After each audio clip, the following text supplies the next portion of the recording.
नमस्कार, स्वागत है आपका। आप देख रहे हैं फाइनल रिपोर्ट। मैं हूं आपके साथ विवेक शांडिल्य। लोकसभा में महिला आरक्षण बिल गिरने के बाद बीजेपी ने विपक्ष के खिलाफ हल्ला बोल दिया है। विपक्ष को महिला विरोधी बताते हुए बीजेपी ने देश भर में प्रदर्शन का सिलसिला छेड़ दिया है।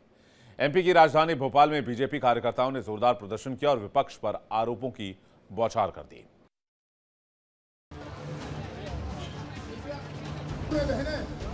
भोपाल की सड़कों पर उतरी है, रोशन तक मार्च कर रही है।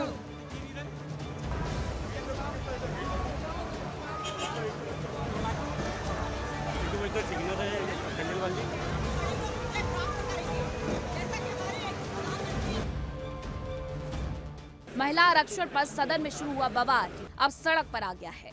बिल पास कराने में नाकाम होने के बाद बीजेपी ने कांग्रेस समेत पूरे विपक्ष के खिलाफ हल्ला बोल दिया है और पूरे देश में विपक्ष को महिला विरोधी बताते हुए प्रदर्शन तेज कर दिया है। मध्य प्रदेश की राजधानी भोपाल में बीजेपी की जन आक्रोश रैली में कार्यकर्ताओं का सैलाब नजर आया। खुद मुख्यमंत्री मोहन यादव ने मोर्चा संभाला और विपक्ष की महिला विरोधी नीति नियत पर जोरदार प्रहार किया।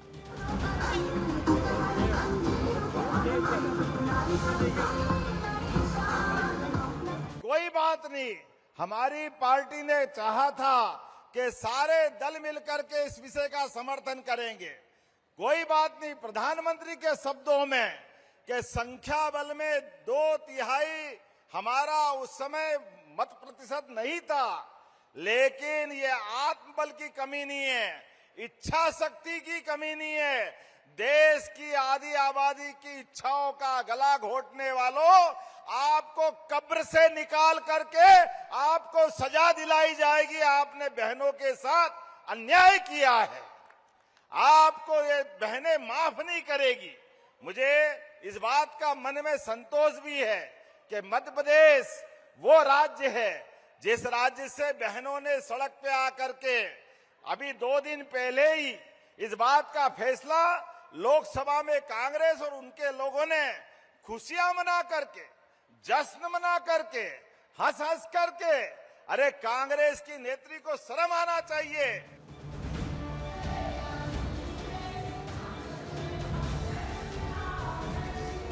बीजेपी कार्यकर्ताओं ने कहा कि महिला आरक्षण मुद्दे पर विपक्ष बेबुनियाद बहाना बना रहा है, लेकिन बीजेपी कार्यकर्ता अपनी आखिरी सांस तक महिलाओं के अधिकारों की लड़ाई लड़ते रहेंगे।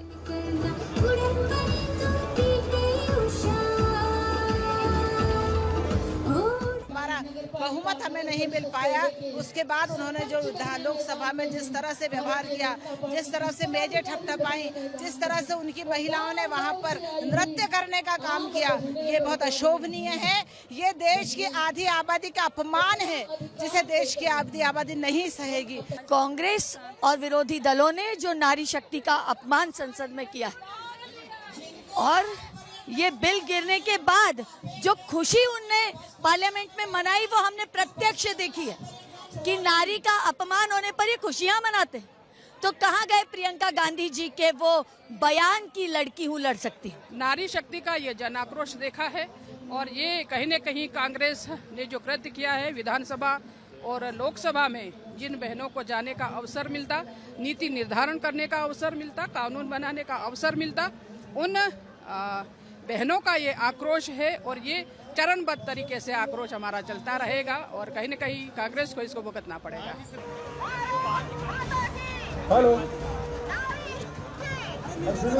वही कांग्रेस ने बीजेपी की रैली को पूरी तरह विफल करार दिया। कांग्रेस नेताओं ने महिला आरक्षण को लेकर बीजेपी पर सियासत का आरोप लगाया। बीजेपी ने इस रैली को जन आक्रोश का प्रतीक बताया। वही राजनीतिक विश्लेषकों का मानना है कि आने वाले चुनावों से पहले शक्ति प्रदर्शन भी है। यहाँ पर बहनें अपने सम्मान के लिए अपने अधिकार, तमाम बीजेपी के नेता हैं, मंत्री हैं, महिलाएं हैं, हर संभाग से महिलाएं आई हैं। ये बीजेपी का सड़कों पे उतरकर जन आक्रोश प्रकट कर रहे हैं। जिस तरह से जो महिला बिल है वो पारित नहीं हुआ संसद में, मुख्यमंत्री डॉक्टर मोहन यादव हैं, प्रदेश अध्यक्ष हेमंत खंडेलवाल है और जो प्रदेश शासन की जितनी महिला मंत्री हैं वो सब मौजूद हैं और उनका ये मानना है कि कांग्रेस को कभी भी देश माफ नहीं करेगा। इंडिया डेली के लिए भोपाल से कैमरामैन उमेश के साथ मुक्ता पाठक। दिल्ली के उत्तम नगर में तरुण की हत्या के बाद अब इलाके में डर और दहशत का माहौल है। हालात इतने खराब हो चुके हैं कि लोग अपने घरों के बाहर मकान बिकाऊ हैं के पोस्टर लगाने को मजबूर हो गए। आखिर क्यों लोग अपना घर छोड़कर जाने की बात कर रहे हैं, देखिए इंडिया डेली की एक खास रिपोर्ट।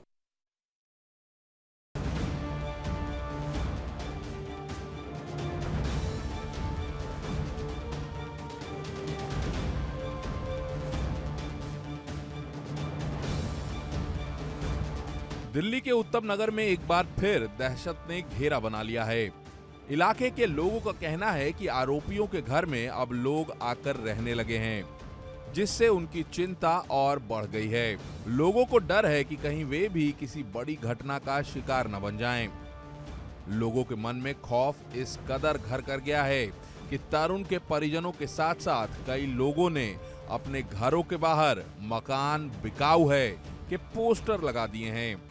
उनका कहना है कि अब इस इलाके में रहना सुरक्षित नहीं लग रहा और यही वजह है कि वे यहाँ से कहीं और बसना चाहते हैं।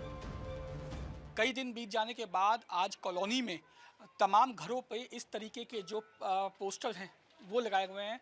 ये मकान बिकाऊ है। ये एक अकेला ऐसा मकान नहीं, इसके आगे कई मकान ऐसे हैं, आप देख सकते हैं। कई मकानों पे इसी तरीके से जो पोस्टर्स हैं वो चस्पा किए हुए हैं कि ये घर बिकाऊ है। मैं अपने विजय रविंदर से कहूँगा वो आपको दिखाएं। देखिए यहाँ पे भी ये ए ब्लॉक का 452 नंबर मकान है, यहाँ पे भी लिखा है ये मकान बिकाऊ है। ये देखिए यहाँ पर भी ये पोस्टर यहाँ पे लगे हुए हैं, ये मकान बिकाऊ है। इसके आगे भी आप पोस्टर देखिए, वहाँ पे भी लिखा हुआ है ये मकान बिकाऊ है। तो तमाम पूरी गली में इसी तरीके के पोस्टर्स जो हैं वो लगे हुए हैं। लोगों का आरोप है कि उनकी सुरक्षा की बात तो छोड़ ही दीजिए, घरों के बाहर लगाए गए ये पोस्टर भी सुरक्षित नहीं हैं। स्थानीय लोगों के मुताबिक शाम होते ही उन पोस्टरों को फाड़ दिया जाता है, जिससे उनके अंदर का डर और गहरा हो गया है। वहीं तरुण के माता पिता ने भी गंभीर आरोप लगाए हैं। उनका कहना है कि 13 तारीख को कुछ महिलाएं उनके घर पहुंची और उनसे केस वापस लेने के लिए धमकाया। वो लोग अब आके रहने लगे हैं इधर हमारी कॉलोनी में, तो हम लोगों को डर लगा हुआ क्योंकि हमारे एक बेटे को उन लोगों ने मार दिया और वो मेरी घरवाली थी। उस दिन मैं तो घर पे था नहीं, तो वो धमकी दे के गए थे कि जो औरतें आई थी, कभी वो सूट सलवार पहन के रहती है गली में, लेकिन बुरके उरके पहन के सब मुंह ढक के आई थी। वैसे 4 औरतें रहती है वो गली में, लेकिन उस दिन 8-10 औरतें थी वो, और वो फिर इनको धमकी दे रही थी कि जो जैसे तेरे एक लड़के को मारा, आप दूसरे लड़के को भी चौक पे ही मारेंगे हम। वो 13 तारीख को आई थी रात शाम को, हाँ बज रहे थे 5:20 ऐसे कुछ हो रहे होंगे टाइम। तो मैं घर के बाहर ही खड़ी हुई थी मैं, तो वहाँ पर वैसे टॉर्च अपना बिल्कुल पैक होके आई थी, बिल्कुल कभी रहती नहीं है पैक के अंदर वो। तो उस दिन तो पूरी अच्छी तरह बुरखे उड़के में पैक होते हैं, तो घर में तो सूट सवाल ही पहनती हैं वो। और पहन के वो सीधी आई बाबू खान के घर के अंदर घुस गई और ऊपर घुस के बोले खटीकनी तू तेरा एक बेटा तो मार दे, दूसरे बेटे को भी मार दूंगी, बीच चौराहे पे जाके उसको कर दूंगी, और ऐसे से कुछ बोल रही थी। तरुण के परिजनों की बात माने तो उन्हें कुछ महिलाओं ने जाति सूचक शब्दों का इस्तेमाल किया और दूसरे बेटे का भी वैसा ही हश्र करने की धमकी दी। चुपचाप आ रहे हैं, अंदर घुस रहे हैं, बिना बताए पुलिस वालों के पीछे पीछे से जा रहे हैं, तो हम क्या करेंगे? हम यहाँ रहेंगे नहीं, हम लोग निकल जाएंगे यहाँ से। माता जी आपका क्या कहना है? हम भी निकलेंगे, जब परिवार सब निकलेंगे तो हम भी निकल जाएंगे। सब निकलेंगे। वो लेकिन पुलिस तो पूरी कार्रवाई कर रही है। पुलिस का कहना है कि पूरी कार्रवाई की जा रही है। अच्छी बात है, पुलिस कार्रवाई कर रही है, तो इनकाउंटर होना चाहिए जी उनका। हाँ, जिन्होंने इस बच्चे को इतनी बेदर्दी से, सिल्ली से, रोड से, डंडे से, इतनी बेरहमी से उस बच्चे को मारा है जी, इनकाउंटर होना चाहिए उनका। उनके माँ बापों से जाके, मैं बुआ हूँ जी उसकी। हाँ जी, मैं तुरंत की बुआ हूँ। उसको सारा 20-25 लोगों ने घेर के उस लड़के को बेरहमी से मारा, उस लड़के को। तो वही, अब हमारे को तो कोई सुविधा है नहीं। तो यहाँ पे सिर्फ यही मकान पे लगे हुए हैं कि और भी मकानों पे? सब मकानों पे लगे हुए हैं, सब मकानों पे लगे हुए हैं। ये हटा दिए, पूरी कॉलोनी में लगे। कॉलोनी में जो उनके सपोर्ट में ना सबने लगा रखे हैं, जिनको इनसे डरा सबने लगा रखा है। रात में फाड़ देते हैं, उसका कोई क्या कर सकते हैं। परिवार वाले पुलिस पर भी गंभीर आरोप लगा रहे हैं। उनका कहना है कि इस मामले में पुलिस को फोन किया और लिखित शिकायत भी दी, लेकिन अब तक कोई ठोस कार्रवाई नहीं की गई है। ऐसे में वे न्याय के लिए कोर्ट का दरवाजा खटखटाने को मजबूर हैं। वहीं परिजनों के वकील सुमित चौहान का कहना है कि पुलिस ने इस मामले में मुनासिब कार्रवाई नहीं की, इसलिए वो अब कोर्ट का रुख कर रहे हैं। हम कंप्लेंट केस फाइल कर रहे हैं, हमने कंप्लेंट केस रेडी कर लिया है और 1-2 दिन के अंदर हम कंप्लेंट केस कोर्ट में फाइल करेंगे और कोर्ट से के जरिए इन पे एफआईआर कराएंगे, छोड़ेंगे किसी को नहीं। एक तरफ हत्या का मामला, दूसरी तरफ इलाके में फैला डर और ऊपर से कार्रवाई में देरी के आरोप। ऐसे में सबसे बड़ा सवाल यही है कि आखिर लोगों को सुरक्षा का भरोसा कब मिलेगा। जो आरोपी हैं वो वापस अपने घरों में रहने के लिए आ गए हैं और इसीलिए उनको अपनी जान का खतरा है और यही कारण है कि वो यहाँ से अपने घर बेचकर बाहर कहीं दूसरी जगह जाना चाहते हैं। वीडियो जर्नलिस्ट रविंदर के साथ Rajneesh Sharma, India daily, Delhi.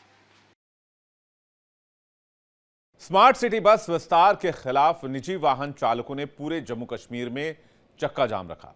All Jammu and Kashmir transport welfare association की अपील के बाद ट्रांसपोर्टर्स ने पूरी तरह काम बंद रखा। हड़ताल से आम लोगों को काफी परेशानियों का सामना करना पड़ा।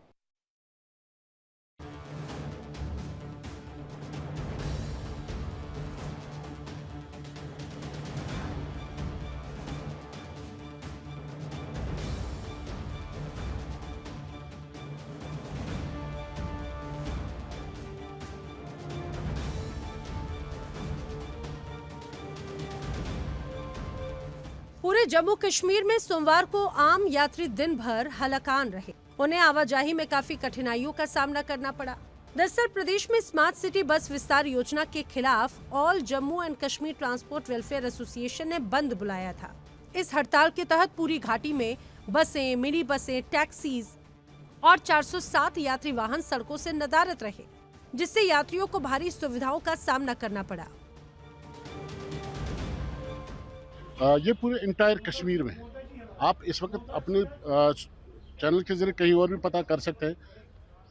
काजीगुंड से टंगडार, आप बांडीपुरा, जितने भी डिस्ट्रिक्ट्स हैं सब इस वक्त बंद है। रिगार्डिंग इस मसला क्या है? मसला है कि ई बस आप देखिए, पहले इन्होंने सिटी में डाला, यहाँ मिनी बस बेचारे चल रहे थे, उनके बारे में इन्होंने सोचा कुछ नहीं, हर रूट पे डाला गया, जबकि उस वक्त बोला गया कि हम स्पेसिफिक रूट देंगे।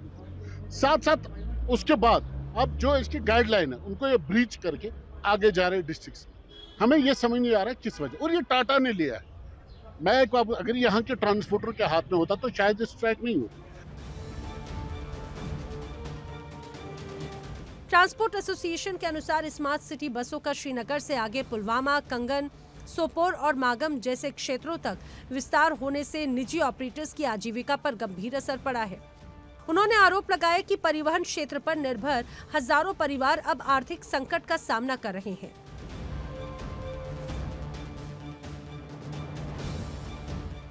जितने भी स्मार्ट सिटी गाड़ियां, और उससे कुछ दिन पहले जनाब सतीश शर्मा जी जो ट्रांसपोर्ट मिनिस्टर है, उसने एक ऐलान किया, अनाउंसमेंट किया कि उमर अब्दुल्ला के कहने पर, जो सीएम साहब है उनके कहने पर हम 200 गाड़ियां और ला रहे हैं। ये जो आज का चक्का जाम है उसी के लिए, क्योंकि इसमें बहुत से परिवार हिट हो रहे हैं और ये जो गाड़ियां आ रही है, जो नई गाड़ियां ला रहे हैं, ये पता नहीं है किसकी बाहर की किसकी गाड़ियां हैं, और जो यहाँ के परिवार जो इसके साथ वाबस्ता, ट्रांसपोर्ट के साथ वाबस्ता परिवार है, लाखों परिवार इसके साथ हिट हो रहे हैं। हड़ताल को लेकर एसोसिएशन के एक प्रतिनिधि ने कहा कि वो विकास के खिलाफ नहीं है, लेकिन अगर उनकी आमदनी ही छिन जाएगी तो वो आखिर क्या करेंगे? कर्ज लेकर वाहन खरीदा, अपनी किश्तें आखिर लोग कैसे चुकाएंगे और अपने परिवारों का भरण पोषण कैसे करेंगे? ट्रांसपोर्टर्स ने चेतावनी दी कि यदि उनकी मांगे पूरी नहीं की गई तो आने वाले दिनों में अपने विरोध प्रदर्शनों को और तेज कर सकते हैं, जिससे लंबे समय तक काम बंद रखना और प्रदर्शन करना जिसमें शामिल हो सकता है।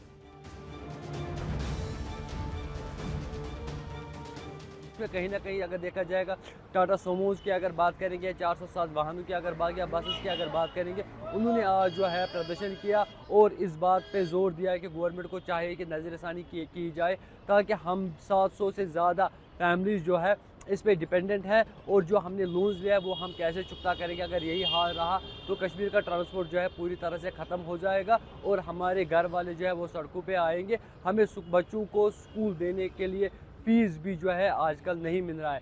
वही अगर देखा जाएगा आगे उनका कहना है कि आज 4 बजे तक जो है हम अल्टीमेटम दे रहे हैं गवर्नमेंट को। उसके बाद जो नेक्स्ट प्रोसेस होगा, इस हड़ताल के बाद जो नेक्स्ट प्रोसेस होगा जो वो पब्लिकली जो है पब्लिक डोमेन में रखा जाएगा। आने वाले वक्त में क्या कदम जो है उठाए जाएंगे। दिल्ली के लिए नासिर खान, श्रीनगर।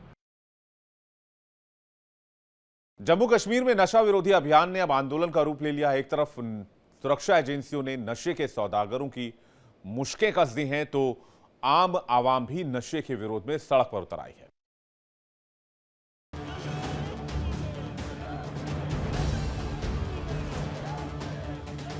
नशा नाश का मूल है, जीवन के लिए शूल है। जम्मू कश्मीर की आवाम ने इस बात को पूरी तरह से आत्मसात कर लिया। इसकी गवाही दे रहा है ये सैलाब जो राजधानी श्रीनगर के लाल चौक पर नशा विरोधी जागरूकता रैली में उमड़ा है। आपको याद होगा कि ये वही लाल चौक है जहां कभी आतंक की तूती बोला करती थी। वहां आज नशा मुक्ति अभियान का आंदोलन साकार हो रहा है। इस रैली का नेतृत्व आध्यात्मिक गुरु स्वामी विश्वात्मानंद सरस्वती ने किया, जिन्होंने इस क्षेत्र से नशीले पदार्थ के दुरुपयोग को खत्म करने की तत्काल आवश्यकता पर जोर दिया। जागृत होकर उन देशों से जो खेप आती है ड्रग्स के, उसके लिए हटाने के लिए, उसको बंद करने के लिए पहले मुकाबला करना चाहिए। इंडिया में तो कोई ज्यादा कहीं बनती नहीं है ड्रग्स तो दूसरी कंट्रीज से आती है। पहले उधर मुकाबला करना चाहिए भारत सरकार को कि भारत में ड्रग्स की एंट्री ही ना हो। फिर उसके बाद हम लोगों को एक अच्छे स्वर्ग जैसे कश्मीर के लिए, जम्मू कश्मीर को बचाने के लिए, ड्रग्स से सुरक्षित रखने के लिए हर कदम प्रयास करना चाहिए।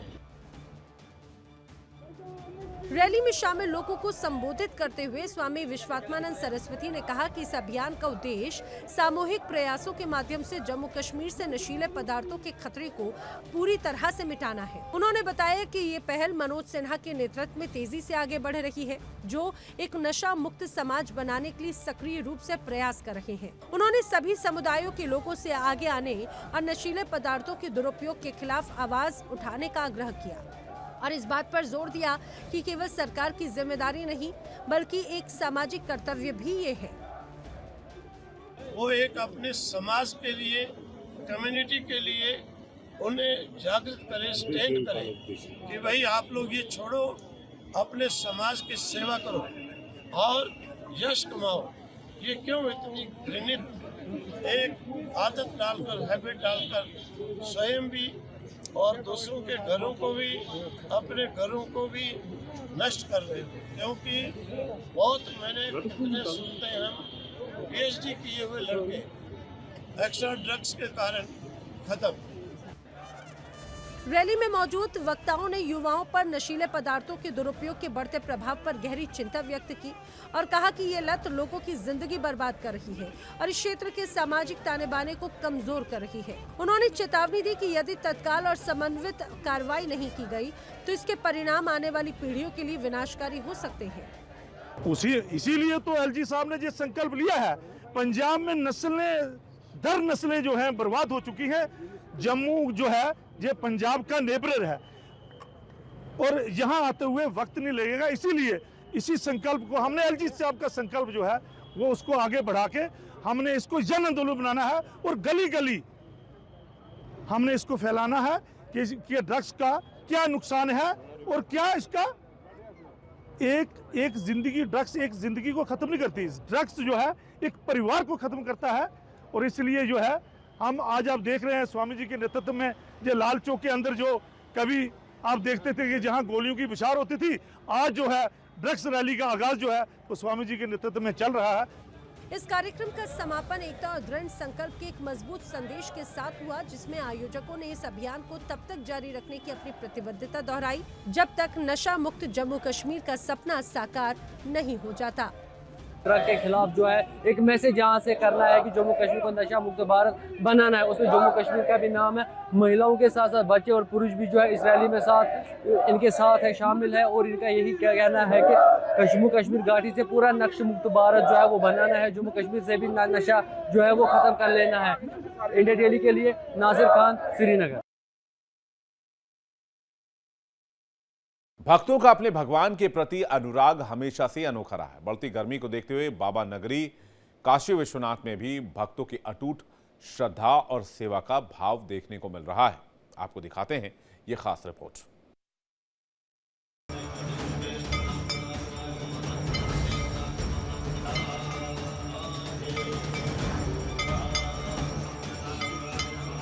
जैसे भगवान अपने भक्तों के हर सुख दुख का ध्यान रखते हैं, भक्त भी भगवान के प्रति अगाध श्रद्धा रखते हैं। भगवान के प्रति भक्तों की इसी श्रद्धा का उदाहरण है बाबा विश्वनाथ मंदिर में शुरू हुई फव्वारा सेवा। असल में बैसाख महीने में गर्मी अपने प्रचंड रूप में आ जाती है। जाहिर है बढ़ती गर्मी से भक्तों के साथ साथ भगवान को असुविधा का सामना करना पड़ता है। सोमवार को अक्षय तृतीया पर बाबा के मंदिर में फव्वारा सेवा का शुभारंभ हुआ। यह विशेष फव्वारा सेवा सायंकालीन सप्तऋषि आरती के साथ प्रारंभ हुई और रक्षाबंधन तक प्रतिदिन बाबा की सेवा में समर्पित रहेगी। भगवान को जलाधिनाथ कहा जाता है। नमो नमस्ते स्फटिक प्रभाय सुश्वेतहाराय सुमंगलाय सुपासहस्ताय जखासनाय जलाधिनाथाय नमो नमस्ते। जलाधिनाथ कहा जाता है।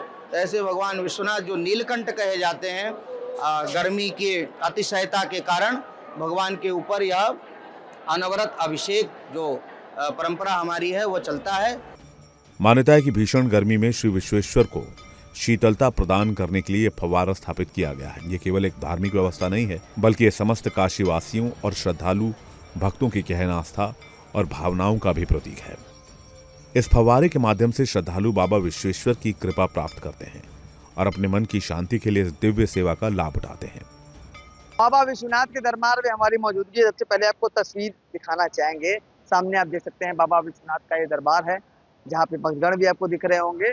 आज अक्षय तृतीया है और अक्षय तृतीया के दिन यहाँ पर एक अनूठी परंपरा निभाई जाती है। बता दें कि कई वर्षों पुरानी एक परंपरा है, जहाँ बढ़ते गर्मी को देखते हुए हर वर्ष काशी में बाबा विश्वनाथ के दरबार में बाबा विश्वनाथ को अक्षय तृतीया के दिन फुहारा लगाया जाता है।